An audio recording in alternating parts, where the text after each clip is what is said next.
이 시간에는 고린도후서 10장 3절로 4절 말씀 보았습니다. 말씀의 제목은 영적 전쟁의 무기 말씀입니다. 영적 전쟁의 무기 말씀.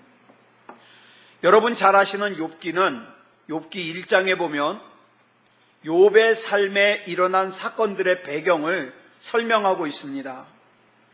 마치 이 욥기 1장은요 2막 3장의 연극 같아요.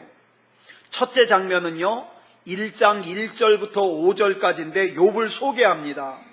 욥이 얼마나 신실한 사람인지, 욥이 얼마나 믿음이 좋은 사람인지, 욥이 얼마나 유명한 사람인지, 욥이 얼마나 부자인지, 욥의 가정이 얼마나 행복하고 경건한지 소개합니다. 그 다음 두 번째 장면은 1장 6절부터 12절까지인데 하늘의 장면입니다. 하나님의 보좌가 펼쳐져 있고 하나님께서 욥을 마귀에게 자랑합니다.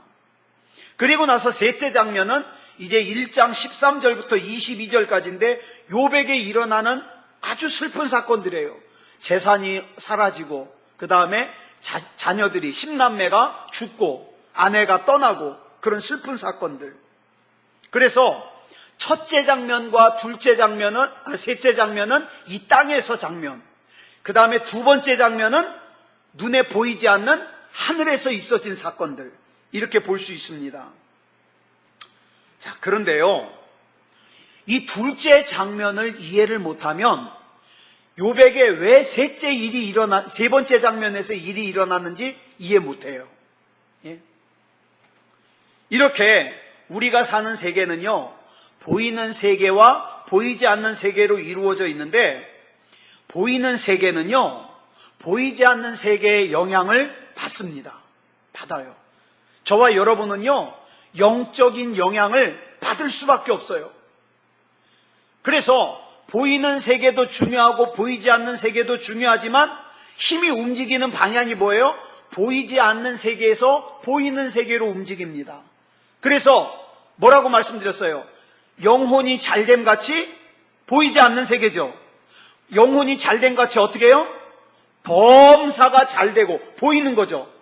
그 다음에 강건하리라, 건강하리라 보이는 거죠. 그러니까 보이지 않는 세계가 건강하니까 보이는 세계가 건강해지는 거예요.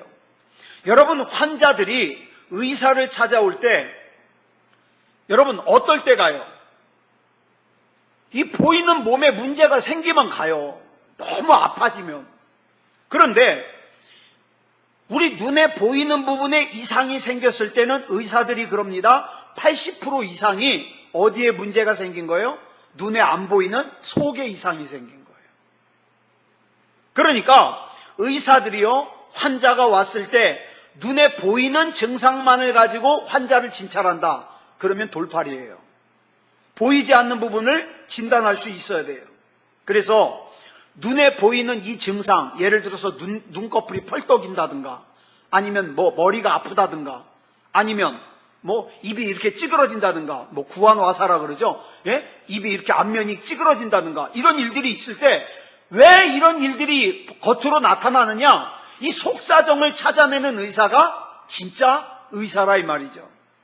이와 같이 이 세상의 일들은요, 보이는 차원과 보이지 않는 차원으로 나누어지는데 그 중에 보이는 차원은요, 보이지 않는 차원에서 영향을 받아서 움직인다는 거예요. 그런데 어리석은 사람들은요, 보이는 세계만 중요하게 여기고 보이지 않는 세계는 그냥 방치하는 거예요. 그러니까 그 인생이 변하질 않는 거예요. 어떻게 해요? 그때그때 눈에 보이는 문제만 해결하는 거예요. 진짜 문제는 어디 있는데? 보이지 않는데 문제가 있는데. 네. 그렇다고 해서 그럼 영적인 세계만 중요하고 육적인 세계는 중요하지 않으냐? 그거 아니에요. 육적인 세계도 중요해요. 그런데 지금 드리는 말씀은 근본적인 해결책, 근본적인 원인이 어디 있느냐? 이걸 말씀을 드리는 거예요. 여러분, 이 땅의 전쟁도요, 보이는 세계에서의 전쟁이 있고 보이지 않는 세계에서의 전쟁이 있습니다. 교회는 하나님의 계획을 방해하는 보이지 않는 영역에서의 원수 마귀와 전쟁을 하는 거예요. 그 전쟁을 우리가 뭐라고 부르냐? 영적 전쟁이라고 부릅니다. 영적 전쟁. 그래서 고린도후서 4장 18절을 보니까 뭐라 그랬어요? 시작. 우리가 주목하는 것은 보이는 것이 아니요 보이지 않는 것이니 보이는 것은 잠깐이요 보이지 않는 것은 영원함이라. 우리가 관심을 가져야 되는 것은 보이는 것이 아니라 보이지 않는 것이라는 거예요. 하나님의 사람으로서 영향력 있는 인생을 살려면 보이지 않는 부분을 잘 관리해야 됩니다. 보이지 않는 부분을. 자, 고린도후서 10장 3절로 4절 우리 다시 한번 읽겠습니다. 시작. 우리가 육신으로 행하나 육신에 따라 싸우지 아니하노니 우리의 싸우는 무기는 육신에 속한 것이 아니요 오직 어떤 견고한 진도 무너뜨리는 하나님의 능력이라. 여기서 말하는 우리의 싸움은 육체의 전쟁이 아니에요. 영적인 전쟁이에요. 우리의 싸움은요 육신에 속한 전쟁이 아니에요. 여기서 육체에 속하지 않았다는 것은 사람과 직접 싸우는 게 아니라 이 말입니다. 그러므로 이 영적 전쟁에서 나를 가장 많이 괴롭히는 건 누굴까요? 이 영적 전쟁에서 마귀의 영향을 받는 내 자신이 나를 제일 괴롭히는 거예요. 내 자신이. 근데 이 영적인 싸움을 하는 우리의 무기는 어떠한 진도 무너뜨리는 하나님의 능력이라 그랬어요. 그러면 이 능력이 뭐냐? 마태복음 16장 16절을 보면은요, 베드로가 주는 그리스도시요 살아계신 하나님의 아들이시니이다 신앙 고백을 하죠. 그랬더니 예수님께서 이 베드로를 갖다가 칭찬하시면서 18절에서 뭐라고 말씀하셔요? 시작. 내가 네게 이르노니 너는 베드로라. 내가 이 반석 위에 내 교회를 세우리니 음부의 권세가 이기지 못하리라. 잘 보세요. 여기 굉장히 중요한 말씀이 나와요. 음부의 권세가, 악한 마귀의 힘이 뭘 이기지 못한다? 교회를 이기지 못한다. 교회다운 교회가 되면 악한 마귀의 권세가 교회를 이기지 못한다는 거예요. 음부라는 말이요, 구약에서는 스올 이렇게 얘기를 하는데 죽은 자가 가는 곳이에요. 또 사망한 자, 또 죽은 자가 가는 곳인데 이렇게 생각하면 쉬워요. 사람이 일단 죽어요. 죽으면 예수님을 믿는 사람이나 안 믿는 사람이나 어디에 가서 대기를 하느냐? 음부에 가서 대기를 해요. 뭐 할 때까지? 재판받을 때까지.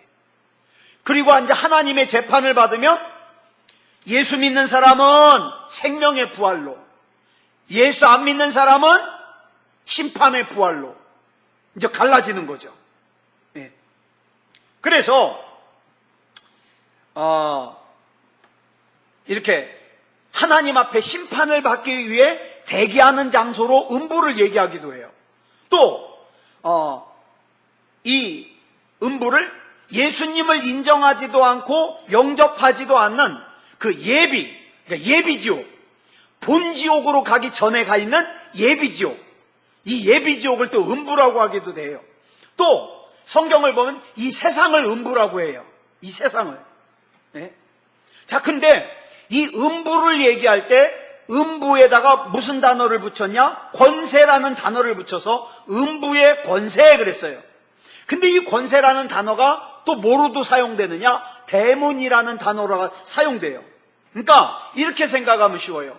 음부의 권세, 세상의 대문. 저와 여러분은 지금 이 세상을 살고 있죠? 근데 이 세상의 대문을 하나님께서 저와 여러분에게 주셨어요. 이 세상이 우리를 이기지 못해요. 자, 근데 이 대문은 어떤 역할을 해요? 출입하는 역할을 해요. 들어오거나 나가거나. 그래서 성을 보면은요, 이 성문이 굉장히 중요해요. 그래서 사극을 보면은요, 성문이 열렸다. 무슨 뜻이에요? 점령당했다. 성문이 열렸다. 점령당했다. 이런 뜻이에요. 자, 그런데 이 사탄의 왕국을 지키는 성의 문을 누가 이길 수 있어요? 교회가 이길 수 있어요. 교회가. 자, 그래서 일찍이 하나님께서 아브라함에게 창세기 22장 17절에서 이런 약속을 해주셨어요. 우리 같이 읽어볼까요? 시작. 내가 내게 큰 복을 주고 내 씨가 크게 번성하여 하늘의 별과 같고 바닷가의 모래와 같게 하리니 내 씨가 그 대적의 성문을 차지하리라. 성문을 차지한다는 게 무슨 뜻이에요? 이길 것이다. 이길 것이다. 그러므로 교회인 저와 여러분의 사명이 뭡니까? 악한 마귀의 성문을 공격하는 거예요. 여러분 맨날 기도할 때 뭐 하나님 지켜주십시오, 하나님 구해주십시오, 하나님 보호해주십시오 이것만 기도하지 마세요. 이것도 물론 기도해야 되지만 하나님 어둠의 왕국, 사탄 마귀의 왕국, 이 악한 마귀의 왕국의 대문을 깨뜨려서 그 왕국을 공격해 들어갈 수 있는 힘을 주시옵소서. 이기는 거예요. 구약부터 신약까지 보면 이런 말씀으로 가득 차 있어요. 우리가 원수 마귀를 공격하고 그 대문을 깨뜨리는 것은 이미 마태복음 16장 18절에서 예수님께서 결정해 놓으신 일이에요. 그러니까 지금 저와 여러분이 악한 마귀와 싸우는 것은 어떤 싸움이에요? 이미 다 이겨놓은 싸움이에요. 저와 여러분이 예수 그리스도의 이름의 능력을 사용할 수만 있으면 이 전쟁은 100% 이기는 전쟁이에요. 근데 끌려다니면 안 되잖아요. 끌려다니면 하나님이 이것이야, 제가 마귀한테 졌어요, 마귀한테 끌려다녔어요. 지금 제게도 기도의 제목이 있는데요, 그렇게 기도합니다.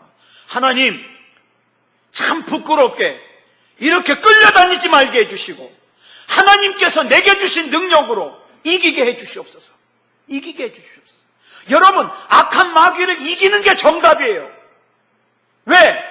저와 여러분에게는 예수 그리스도 이름의 능력이 있잖아요. 만약에 여러분이 가짜 믿음이라면 말이 달라져요. 가짜 믿음이라면 여러분에게 예수 그리스도의 이름이 없기 때문에 말이 달라져요. 근데 진짜 믿음이라면 하나님께서 저와 여러분 안에 담아주신 예수 그리스도 이름의 능력이 있기 때문에 달라져요. 이길 수 있습니다. 100%.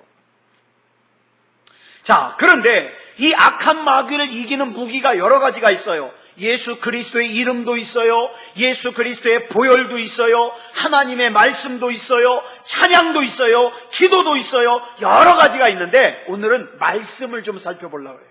말씀. 우리가 살다 보면 원치 않는 어려움을 당할 때가 있죠. 있습니다.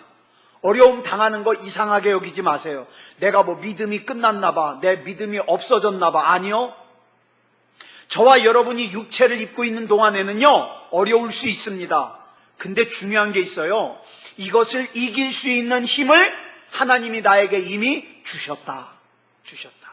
그래서 기도해서 이기는 거예요. 몸이 아플 수 있어요. 가정의 위기가 올 수 있어요. 경제적으로 힘들 수 있어요. 그렇지만 여러분 시편 107편 20절 보면은 굉장히 중요한 말씀이 나와요. 자, 우리 한번 같이 읽어볼까요? 시작. 그가 그의 말씀을 보내어 그들을 고치시고 위험한 지경에서 건지시는도다. 자, 여기 보니까 우리 주님을 어떤 주님이라고 소개했느냐? 우리를 고치시는 주님이에요. 또 어떤 주님이에요? 우리를 위험한 지경에서 건지시는 주님이에요. 그런데 우리를 이렇게 고치시고 위험한 지경에서 건지기 위해서 우리에게 먼저 보내주시는 열쇠와 같은 것이 있는데 그게 뭐라 그랬어요? 뭘 보내서? 말씀을 보내서. 우리 주님께서는 질병을 고칠 때도 말씀을 보내서, 우리 주님께서는 경제적인 문제를 해결해 주실 때도 말씀을 보내서, 우리 주님께서는 자녀의 문제를 해결할 때에도 말씀을 보내서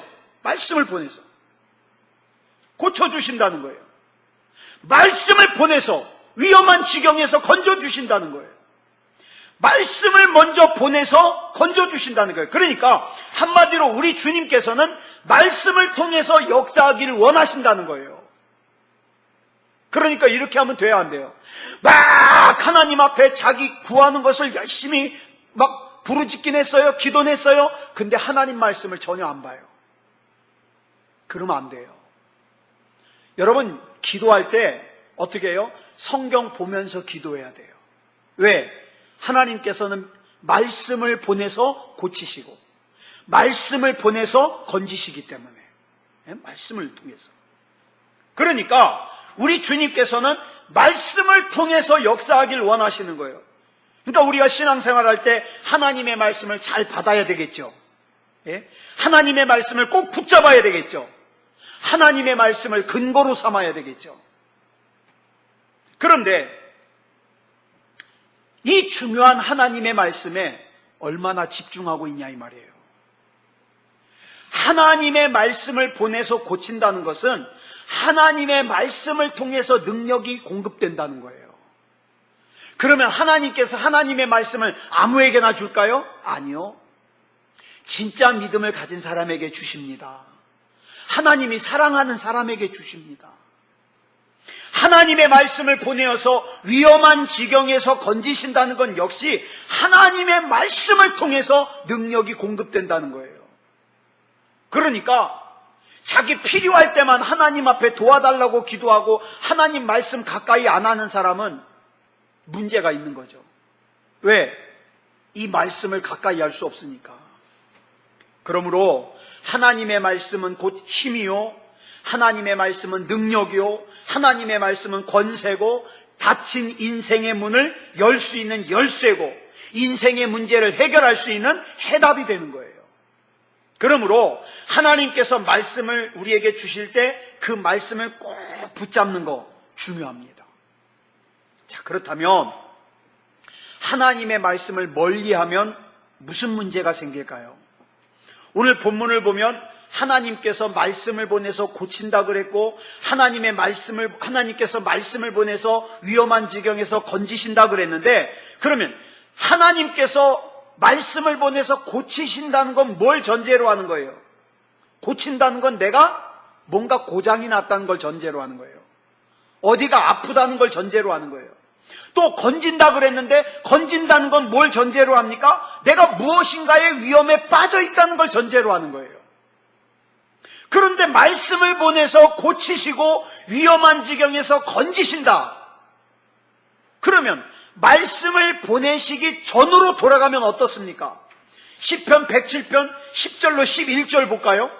이게 중요한 말씀이에요. 같이 읽겠습니다. 시작. 사람이 흑암과 사망의 그늘에 앉으며 곤고와 쇠사슬에 매임은 하나님의 말씀을 거역하며 지존자의 뜻을 멸시함이라. 잘 보세요. 하나님의 말씀을 거역하는 사람, 또 하나님의 뜻을 멸시하는 사람은 어떻게 된다고요? 흑암과 사망의 그늘에 앉게 되고 곤고와 쇠사슬에 매이게 된다 이 말이에요. 그러니까 이렇게 생각하면 안 돼요. 아, 내가 왜 이러지? 내가 왜 이렇게 공고하지? 내가 왜 이렇게 자꾸 매이지? 잘 보세요. 하나님의 말씀을 어떻게 해요? 거역했기 때문에, 하나님의 뜻을 멸시했기 때문에 그런 일이 오는 거예요. 하나님의 말씀을 거역하고 하나님의 말씀을 멸시하고 하나님의 말씀에 순종하지 않고 하나님의 말씀을 기뻐하지 않고 하나님의 말씀을 사랑하지 않고 하나님의 말씀에 관심이 없으면 어떻게 된다고요? 흑암 가운데 빠지고 사망의 그늘에 앉고 곤고해지고 쇠사슬에 매이게 된다. 제 말이 아니에요. 시편 107편 10절로 11절 말씀이에요. 그러니까 우리가 살다가 절망적인 일, 좌절스러운 일, 막막한 일, 전혀 앞이 보이지 않는 일, 이런 일이 왜 주어지느냐? 하나님의 말씀을 거역하고 멸시했기 때문이라고 보면 거의 틀림이 없습니다. 무엇 때문에 인생이 고달프고 지치고 어렵다고요? 하나님의 말씀을 거역하고 멸시했기 때문이라고 보면 거의 틀림이 없다고요. 왜 이런저런 안 좋은 일에 매이고 복의 통로가 막히고 기도 응답이 막히는 이유가 뭐냐? 하나님의 말씀을 거부하고 멸시했기 때문이라고요. 그러면 이 말씀을 통하여 하나님께서 우리에게 주시는 깨달음이 뭐냐? 아하! 하나님의 말씀대로 살아야 되겠구나. 하나님 말씀 중심으로 살아야 되겠구나. 하나님 말씀 붙들고 살아야 되겠구나. 하나님의 말씀을 내 인생의 기준으로 삼고 살아야 되겠구나. 하나님의 말씀을 더욱더 가까이 해야 되겠구나. 이걸 깨달을 수 있는 게 복입니다. 또 하나님의 말씀을 버리면 어떻게 되는가? 또 한 군데 찾아볼게요. 사무엘상 15장 23절을 보니까 사무엘이 사울왕에게 이런 말을 해요. 시작. 왕이 여호와의 말씀을 버렸으므로 여호와께서도 왕을 버려 왕이 되지 못하게 하셨나이다. 자, 사울 왕이 뭘 버렸어요? 여호와의 말씀을 버렸어요. 그랬더니 여호와께서 어떻게 하셨다고요? 여호와께서도 사울 왕을 버려서 왕이 되지 못하게 하셨어요. 사울 왕은요, 이스라엘의 첫 번째 왕이 아닙니까? 하나님께서 직접 세우시고 사무엘 선지자를 통해서 기름 부어 왕이 되게 하신 사람이에요. 이 사울 왕이 처음에는요, 기름 부음을 받고 막 성령이 충만해져 가지고 예언도 했던 사람이에요. 그런데 그런 왕이라 할지라도, 그런 위대한 왕이라 할지라도 하나님의 말씀을 버리니까 어떻게 돼요? 하나님이 버려요. 무섭지 않아요? 하나님을 가볍게 여기고 하나님을 무시하고 하나님을 멸시하고 하나님을 버렸더니 하나님이 그 사람을 버리더라. 자, 그렇다면 여기서 하나님의 말씀을 버린다는 게 무슨 뜻일까요? 사울왕이 어떻게 했길래 하나님의 말씀을 버렸다고 할까요? 사무엘상 15장 3절을 보니까 하나님께서는 분명히 사울왕에게 어떻게 말씀하셨어요? 아말렉 사람들과 그 가축들을 다 죽여라. 하나도 남기지 말고 다 진멸해라. 그런데 구절을 보니까 어떻게 했어요? 사울왕이 어떻게 합니까? 그 하나님의 말씀대로 아말렉을 진멸하기를 즐겨 아니했다 그랬어요. 즐겨 아니하고. 그래 어떻게 해요? 아말렉의 왕 아각을 살려둡니다. 그 다음에 양과 소 가축 중에서 좋은 것들을 다 살려둡니다. 자, 지금 사울은요, 하나님이 뭘 원하시는지 알아요. 아는데 거역하고 불순종했어요. 그러니 그 인생이 잘 풀릴 수가 없죠. 하나님께서 원하시는 것이 무엇이라는 걸 알면서도 불순종한 것을 성경은 뭐라 그래요? 하나님의 말씀을 버렸다. 여러분, 여기까지 생각해 보면 우리가 하나님 말씀을 버릴 때가 얼마나 많아요. 그죠? 뭐 여러분은 없을지 모르지만 저는 하나님의 말씀을 버릴 때가 참 많더라고요. 두려운 거예요. 하나님께서 나에게 뭘 원하시는지를 알면서도 그 하나님의 뜻을 무시하고, 왜? 나 피곤할까봐, 나 힘들까봐, 나 귀찮을까봐 하나님의 말씀을 무시하고 예배를 무시하고 하나님의 뜻을 무시하고, 그게 다 뭐라 그래요? 하나님의 말씀을 버리는 거다. 이렇게 하나님의 말씀을 버리니까 어떻게 해요? 하나님도 그 사람을 버린다. 무서운 말씀 아닙니까? 그러므로 우리는 어떻게 해야 돼요? 하나님 말씀 중심으로 살고, 하나님 말씀 붙들고 살고, 하나님 말씀 기준으로 살고, 하나님 말씀을 더욱더 가까이 해야 되죠.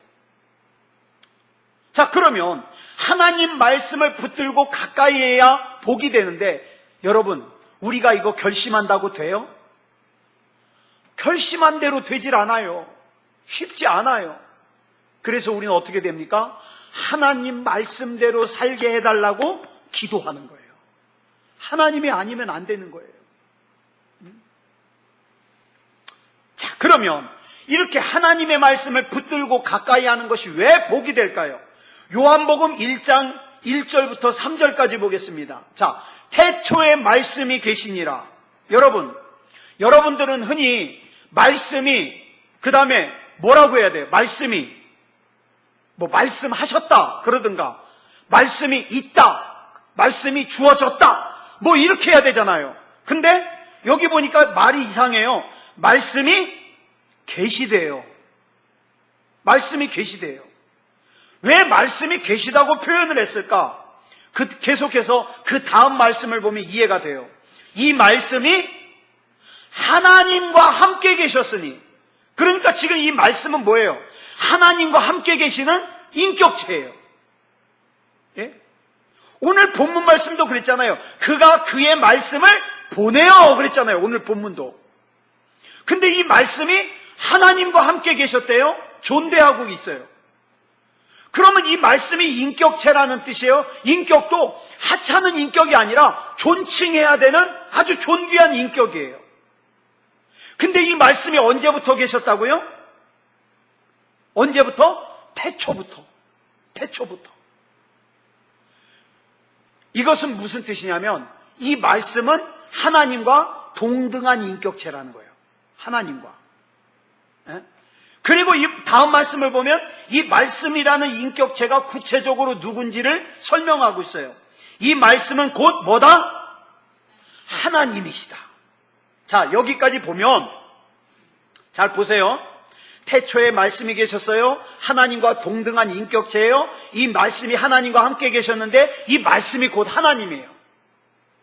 그러니까 왜 말씀이 우리에게 오면 치유가 일어나고, 왜 말씀이 우리에게 오면 건짐을 받고, 말씀이 우리에게 오면 회복이 되고, 말씀이 우리에게 오면 문제가 해결되는지 이해할 수 있잖아요.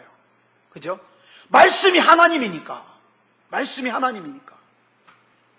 자, 그 다음에 보니까 이 말씀으로 말미암아 어떻게 해요? 세상이 지어졌어요. 말씀으로 말미암아. 자, 그가 누구예요? 예? 말씀이에요. 말씀이 태초에 하나님과 함께 계셨고 만물이 그로 말미암아 지은 바 되었으니, 그러니까 뭐예요? 이 말씀이 뭐예요? 창조주예요. 지은 바 되었으니 지은 것이 하나도 그가 없이는 된 것이 없느니라. 말씀에는 창조의 능력이 있어요. 말씀은 곧 하나님이에요. 말씀이 곧 생명이에요. 여러분, 히브리서 11장 3절을 보니까 뭐라 그랬어요? 시작. 믿음으로 모든 세계가 하나님의 말씀으로 지어진 줄을 우리가 아나니. 모든 세계가 하나님의 말씀으로 지어졌어요. 그러므로 우리는 하나님 말씀 중심으로 살아야 되는 거예요. 말씀 붙들고 살아야 되는 거예요. 여러분에게 문제가 생겼을 때, 문제 있죠? 문제 없어요? 답답한 문제가 생겼을 때 어떻게 할까요? 걱정해야 될까요? 근심해야 될까요? 원망해야 될까요? 이건 누구 때문이야? 이건 무엇 때문이야?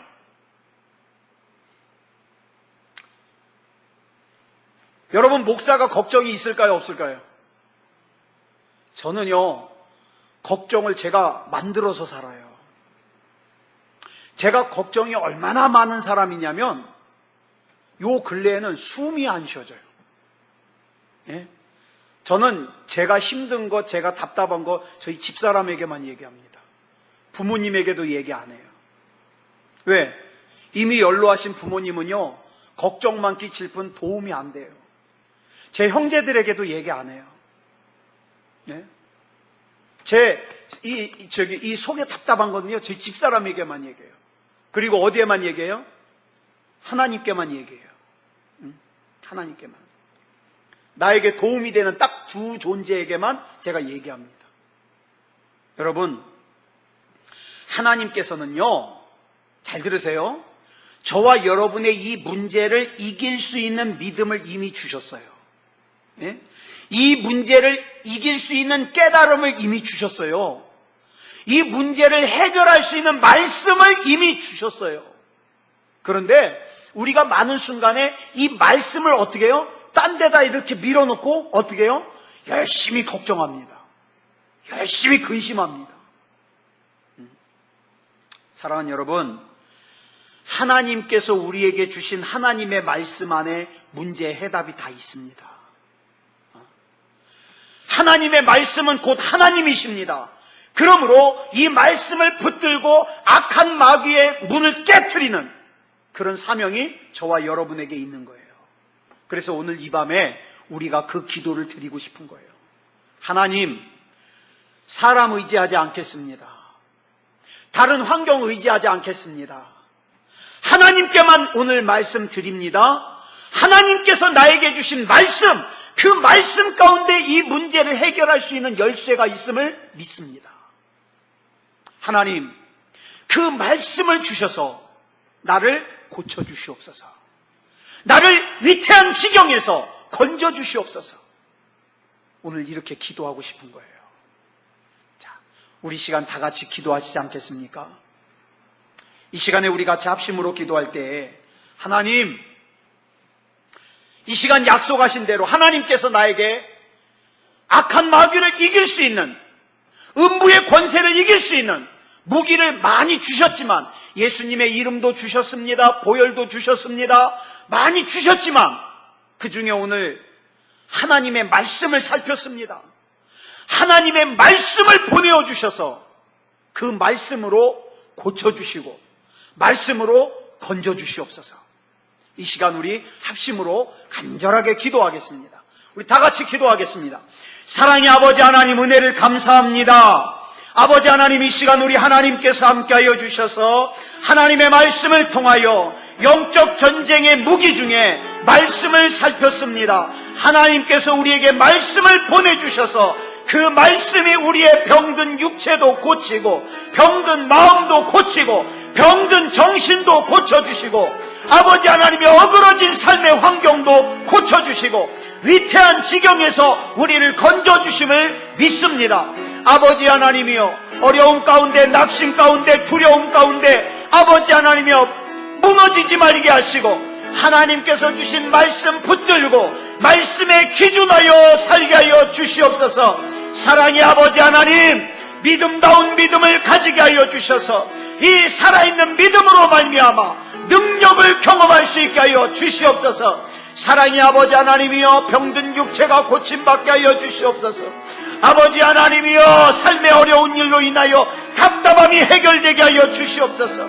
사랑의 아버지 하나님이여, 우리가 살면서 근심과 걱정이 없을 수는 없지만 이미 하나님께서 우리에게 주신 예수 그리스도 이름으로, 말씀으로, 예수 그리스도의 보혈의 권세로, 찬송으로, 기도로, 말씀으로 아버지 하나님이여 이길 수 있게 하여 주시옵소서.